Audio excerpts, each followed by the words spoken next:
Imani ndiyo inayotuingiza kwenye agano fulani katika kile tunachokiamini. Leo tukiamini kwa habari ya Yesu Kristo, maana yake tunaingia kwenye agano la Kristo. Leo tukiamini kwenye habari za miungu, maana yake tunaingia kwenye nini? Kwenye miungu. Sasa imani haiwezi kusimama pasipo kutafuta haki. Wapi haki ilipo? Imani itasimama pale ambapo inapotambua au kugundua habari za nini? Za haki. Habari za haki. Sasa haki inapatikana katika nini? Haki siku zote asili yake inatoka kwenye agano. Kwa hiyo mtu yoyote anayeweza kuamini kitu chochote, maana yake anaingia kwenye agano fulani. Kitabu cha Yohana sura ya 3 mstari 16. Nataka tuanzie hapa.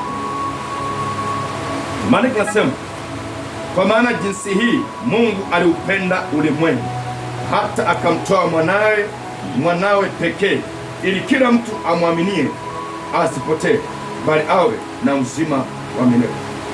Maana Mungu hakumtuma mwana ulimwenguni ili auhukumu ulimwengu, bali ulimwengu uokolewe katika yeye. Yohana 3:16. Ili ulimwengu uokolewe katika yeye. Yesu Kristo Mungu alimfanya kuwa agano kwetu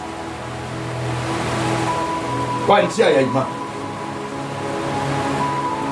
Yaani tukimwamini yeye ndipo tunapoweza kuingia kwenye agano. Asilimia kubwa ya watu tulio wengi hapa duniani tumeingia kwenye maagano ya uharibifu, ni kwa sababu tuliamini baadhi ya vitu fulani kwamba vingeweza kutusaidia au kutupa msaada, na tulivyoweza kuamini, maana yake tukaingia ndani ya agano fulani, kwa sababu tuliamini kwamba vingeweza kutusaidia.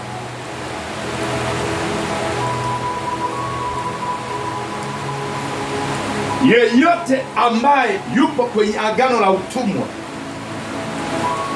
lazima agano la Yesu Kristo lisimame kwa ajili ya kumsaidia. Yeyote ambaye yupo kwenye agano la hali yoyote ile ya mapito yake anayoyapitia, lazima agano la damu la Yesu Kristo liweze kusimama kumsaidia, kwa sababu hakuna uharibifu unaweza kutokea kwenye maisha ya mtu pasipo kuhusika kwa agano fulani. Hali yoyote ya tofauti tunayokutana nayo, tunayokumbana nayo, liko agano ambalo agano hilo ni la asili, limehusika kwa ajili ya karibu maisha yetu, kwa ajili ya karibu uchumi wetu. Israeli waliingia utumwani kwa agano la damu ambalo Ibrahimu aliweza kutoa mwenyewe. Isingekuwa rahisi Israeli kutoka utumwani pasipo kumwagika tena kwa damu fulani.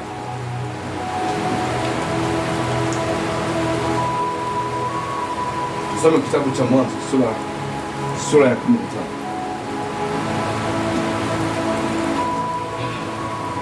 Mwanzo sura ya 15.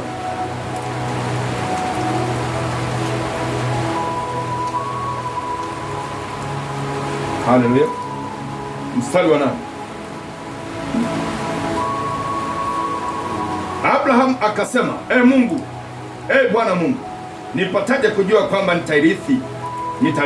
Akamwambia, unipatie ndama wa miaka 3 na mbuzi mke wa miaka 3 na kondoo mume wa miaka 3 na hua na mwana njiwa. Akampatia hao wote, akawapasua vipande viwili, akaweka kila kipande kuelekea mwenzake, ila ndege hakuwapasua. Hata tai walipotua juu ya mizoga, Abrahamu akawafukuza.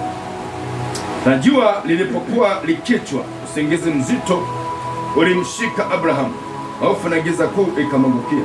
Bwana akamwambia Abrahamu, ujue hakika ya kwamba uzao wako utakuwa mgeni katika nchi isiyo yake. Watawatumikia watu wale, nao watateswa muda wa miaka 400. Hata na taifa lile watakao watumikia nitawahukumu, baadaye watatoka na mali mengi.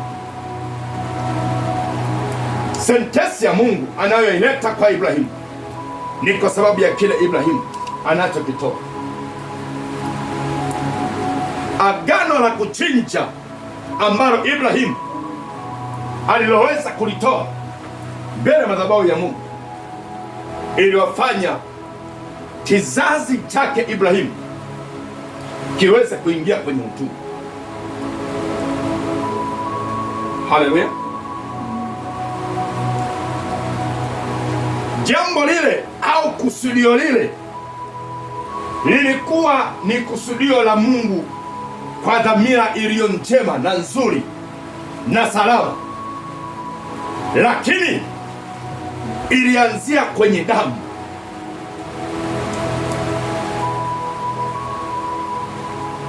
Ilianzia kwenye damu. So hata wakati Israeli muda ulipofika wa wao kuokolewa, kwa sababu waliingia utumwani kwa damu, ikalazimika Mungu amwambie Moses kwamba lazima mchinje, ndipo mtakapoweza kutoka kwenye utumwa. Lazima mchinje. Kama hamtaweza kuchinja, sio rahisi Farao ninyi kuweza kuachilia.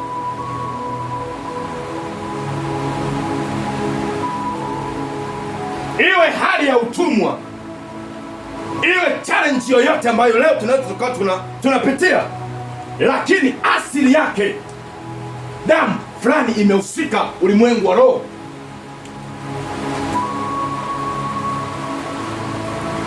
Haukuwepo wakati wazee wako wanazaliwa, haukuwepo wakati mababu zako wanazaliwa, lakini hali yako wewe unayoweza kuipitia leo, yako maagano wao walioweza kuyafanya, ambayo ulimwengu wa roho, yale mapepo au zile roho zinasimama kuleta kizuizi au upinzani fulani. Kumbuka Mungu alipoingia agano na Ibrahimu kwamba nitakupa urithi na wewe utakuwa mkuu juu ya mataifa yote, lakini aliyepata uthibitisho wa urithi ni nani? Soma kitabu cha Mwanzo sura 28.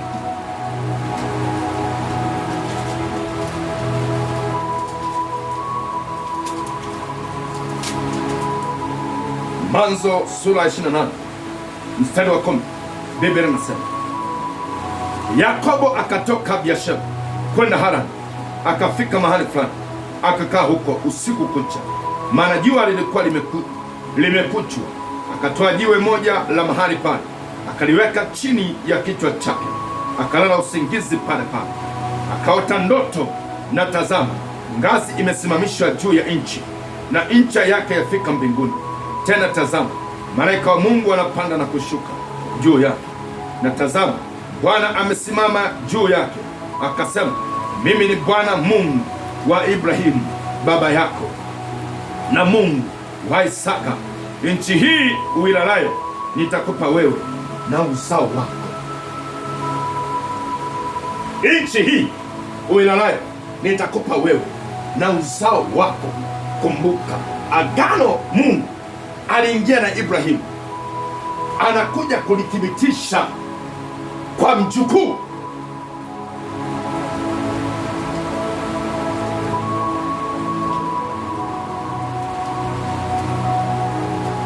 Hali tulizo nazo ni uthibitisho fulani ambao watu fulani waliingia agano na vitu fulani. Kitu tunachokipitia ni uthibitisho, lakini wahusika wakuu hawapo duniani, na matukio hayo leo yanatenda kazi kizazi hata kizazi. Ndio maana Mungu anakuja kujitambulisha kwa Yakobo kwamba mimi ni Mungu wa Ibrahimu na wa Isaka, lakini agano hili nataka kulidhihirisha kwako na kwa kizazi chako.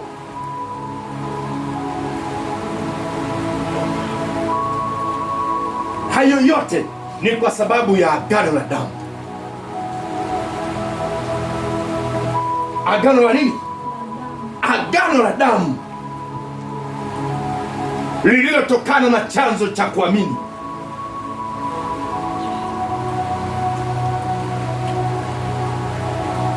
Agano la damu. Bwana Yesu atukuzwe. Haleluya. Agano la damu. Hakuna ubaya wao wowote unaoweza kuishi wewe pasipo kuweko na chanzo cha asili cha damu. Hakuna kilicho chema, kilicho chochote unachoweza kukiishi wewe pasipo kuwepo na chanzo cha asili cha damu.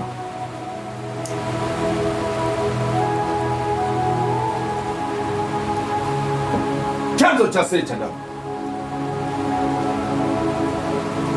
Leo tunatembea kwenye maagano ya damu fulani katika ulimwengu wa roho. Maagano hayo ya damu, hatujui ni nani aliyeweza kuingia hayo maagano, na ndio maana uharibifu hauachi wala haukomi kutufuatilia, kwa sababu yale maagano ya damu hatukuweza kuyashughulikia ulimwengu wa nini? Wa roho. Hatukuweza kumwambia Mungu yaondoe haya maagano ya nini? Ya damu, kwa sababu tayari mimi nimeingia kwenye agano la damu la Yesu, kwa sababu nimemwamini. Leo Mungu alivyoweza kumwachilia Yesu na tuweza kumwamini Yesu, maana yake tuingie kwenye agano la damu yake yeye.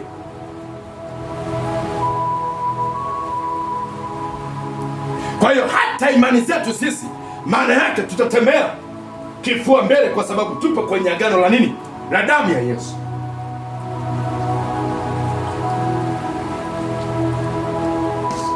Watu wengi leo wanatembea kwenye imani ya maagano ya damu za asili walizotoa mababu zao, walizotoa nyanya zao huko nyuma, wakiamini kwamba miungu itaweza kuwasaidia, wakiamini kwamba wakipeleka sadaka sehemu fulani kwa ajili ya mapatanisho ya tamaduni za kiukoo, basi wanaweza wakasaidika. Lakini kumbe hawajui kwamba wanazidi kuingia kwenye shida zaidi kwenye maisha.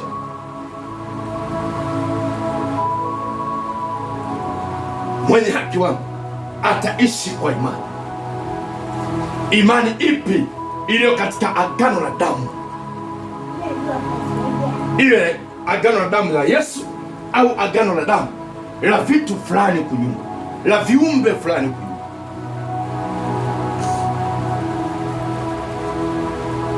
Bwana Yesu asifiwe. Haleluya. Israeli hawakuweza kutoka utumwani, hawakuweza mpaka Mungu alipoamuru kwamba Musa aweze kuchinja, aweze kuchinja. Mwanzo sura ya 12.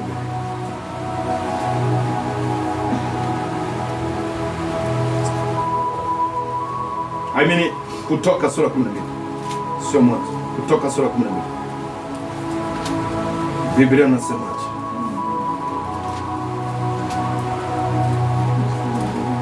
Maandiko yanasema kuanzia mstari wa kwanza, Bwana akanena na Musa na Haruni katika nchi ya Misri, akawaambia, mwezi huu utakuwa mwanzo wa miezi kwenu, utakuwa ni mwezi wa kwanza wa mwaka kwenu.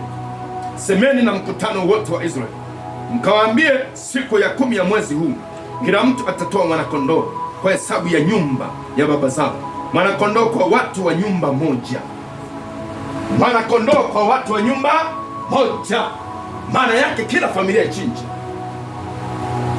kila familia iweze kutoa sadaka.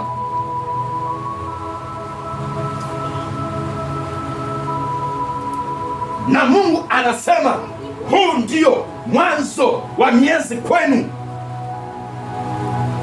Kawaambia Israeli, maana kama mapigo Mungu yote ameshayaachilia katika nchi ya Misri, lakini bado pigo moja. Kutoka sura 11 mstari wa kwanza, Mungu akamwambia Musa, bado pigo moja tu nitakalolileta juu ya nchi ya Misri, pigo moja. Nalo ni pigo gani? Ni pigo la damu. Pigo la nini? La damu. Ndio maana watu wabaya leo wanapotafuta kuua maisha yako mwishoni mwa mwaka huu au mwanzoni mwa mwaka, lazima sadaka ihusike, lazima wachinje, na wakinuiza maneno yao ya uchawi kwamba wewe maisha yako yataribikiwa 1, 2, 3. Kuna siri gani kwenye agano la damu? Kuna siri kubwa ambayo ulimwengu wa roho, shetani anaitumia kuharibu maisha ya watu. Damu ya Yesu Kristo imesimama leo kwa ajili ya kujenga maisha yetu. Damu za mashetani leo zimesimama kwa ajili ya kuharibu nini? Maisha ya watu. Damu ya Yesu imesimama kukomboa maisha yetu. Damu za wanyama za mafahari zimesimama kuharibu maisha yetu.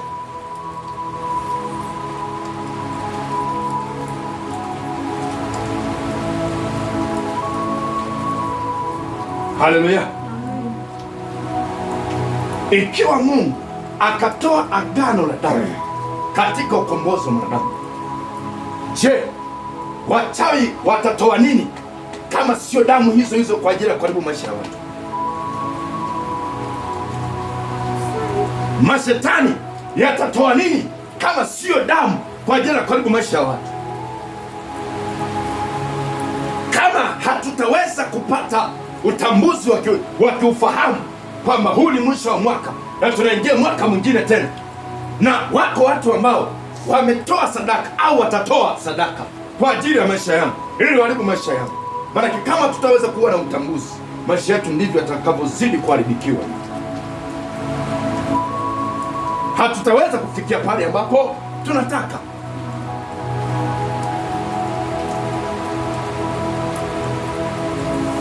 Wewe leo unaposema kuna utulivu kwenye maisha yako, kumbe kuna mwingine anachinja, anatoa sadaka yake ili maisha yako yaendelee. Na ameamini katika kile anachokitoa kwamba hiki ninachokitoa kinaenda kuleta matokeo. Kuamini kwa adui katika kile anachokwenda kukitoa, maana yake anaingia ndani yake, ndani ya kile anachokitoa. Ndio maana ulimwengu wa roho hautaona sadaka anayoitoa huyo mtu mbaya, ila utamwona yeye anakuja kwa. Kwa nini? Kwa sababu kaingia kwenye ule uhalisia wa damu ya uharibifu.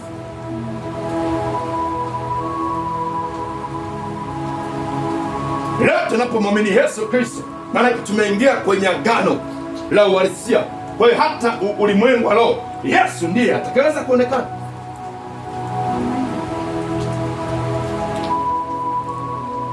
Ikiwa wewe umeingizwa kwenye agano la asili la damu iliyoweza kutolewa na mababu zako na mabibi zako, ulimwengu wa roho utakayemwona ni aina huyo ya mtu ambaye alikuingiza kwenye nini? Kwenye asili hiyo.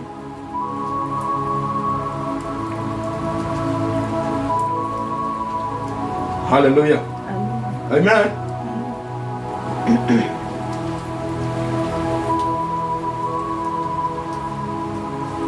Hata ukombozi wa Adamu ililazimika Mungu achinje ndiyo aweze kumsaidia Adamu, kwa sababu Adamu na yeye uharibifu uliweza kumpata kwa umwagaji wa damu. Kwa hiyo Mungu baadaye, maandiko yanasema Mungu alipoweza kujua kwamba wako uchi, ilibidi Mungu achinje mnyama. Mungu akachinja, akawavisha ngozi ya mnyama, lakini ile ilikuwa ni ishara ya ukombozi. Haleluya, Bwana Yesu atukuzwe. Mtu yeyote anayeweza kuingia kwenye shida kwa njia ya damu atakombolewa kwa damu. Ikiwa kama mtu ameingia kwenye shida kwa njia ya maji, atakombolewa kwa maji. Ikiwa mtu ameingia kwenye shida kwa njia ya chakula, atakombolewa kwa nini? Kwa chakula. Ingelikuwa dhambi ya Adamu imetokana na chakula alichokula kwenye kinywa chake, basi angekombolewa kwa chakula. Lakini Mungu kwa nini akachinja? Kwa ajili ya kuficha ile dhambi. Inaashiria wazi kwamba kosa la Adamu lilitokana na damu. Lilitokana nini? Na damu.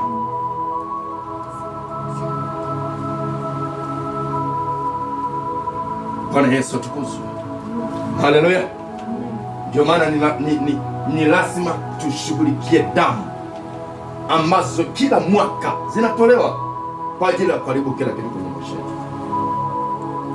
Kila mwaka zinatolewa, na wanaotoa wajue,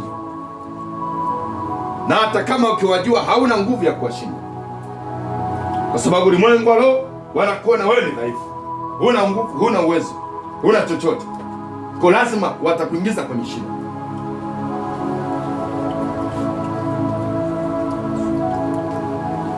Bwana Yesu asifiwe. Amen. Ndio maana kitabu cha Zaburi kinasemaje? Sura 28. Zaburi 28.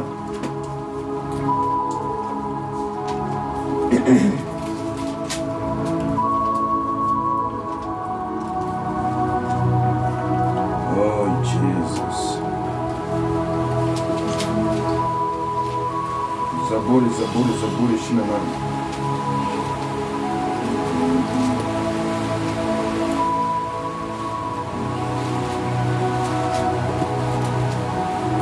Malaika anasema, e Bwana, nitakuita wewe mwamba wangu, usiwe kwangu kama kiziwi, nisije nikafanana nao washukao shimoni. Ikiwa umeninyamaria, uisikie sauti ya dua yangu nikuombapo, nikipainulia patakatifu pako mikono yangu. Usinikokote pamoja na wasio haki, wala pamoja na watenda maovu, waambiao jirani zao maneno ya amani, lakini mioyoni mwao mna madhara. Wape sawasawa na vitendo vyao, na kwa kadiri ya ubaya wa kufanya kwao. Wape sawasawa na kazi za mikono yao, walipe stahili zao. Ni adui anakwambia kwa furaha, mnacheka, mna enjoy, lakini moyoni mwake amekusudia mabaya. Lakini Zaburi, Daudi anasema uwalipe sawa sawa na wanachokifanya. Uwalipe sawa sawa na ubaya. Mungu ageuze, kama wanatoa sadaka kwa ajili ya kuharibu maisha yetu, Mungu ageuze yawe juu yao. Yaani yale wanaoyatamka yawe juu yao, yale wanaoyasema kwamba yatokee kwetu yawe juu yao, yale wanaoyasema yafanyike hata juu ya vizazi vyetu yawe juu yao.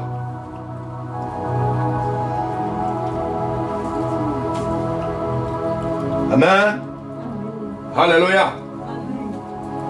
Inawezekana mbele za Mungu, si ndio jamani? Hakuna jambo Mungu asiloliweza. Yote kwake yanawezekana.